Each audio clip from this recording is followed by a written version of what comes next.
Hello' মোৰ video' চাই time পাছ কৰি ভাল পোৱা সকলোকে পুনৰ মোৰ নতুন এটা ভিডিঅ'লৈ নমস্কাৰ।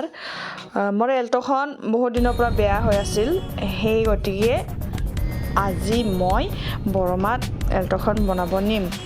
ব্লেক কেলিবাৰৰ শব্দ কৰি আছিল বহুত। গাড়ীখন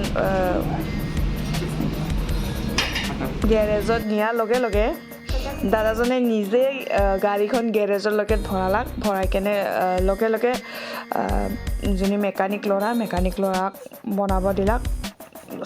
তাৰপিছত বনালাক। দাদাই ক'লে কোনোবা দিনা মোৰ বিপদ হ'লা হয়, আপোনালোকে নিজে শুনক কি কৈছে। তাৰপিছত সেনেকৈ কি কয় মানে কি কয়তো বুজি নাপাম আৰু মই বস্তুকেইটা বনাই দিলাক। আপোনালোকে নিজে দেখা পাই আছে কি বনাইছে।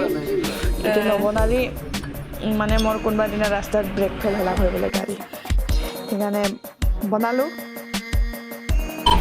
মাৰুতি আমাৰ 800 হওক, টেম্পো 800 হওক, বহুত চাউণ্ড হয়।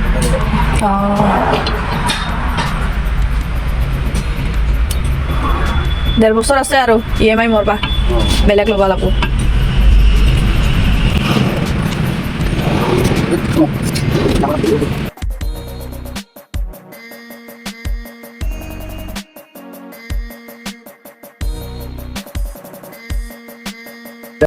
ৰাজুল কাম কৰি ভিডিঅ' কৰি আছে তোমাক নহয় কিবা গমান কৰি নাছিলা নহয় মই এনে অলপ ভিডিঅ' বনাম না, সেইকাৰণে বনাই কেনে ভাল হ'ল, শব্দ নোহোৱা হ'ল। বাছ এইখিনিয়ে আৰু বনাই কেনে মই ঘৰত উভতি আহিলোঁ। আৰু লাষ্টত আশা থাকিল মোৰ চেনেলটো সকলোৱে ছাবস্ক্ৰাইব কৰিব।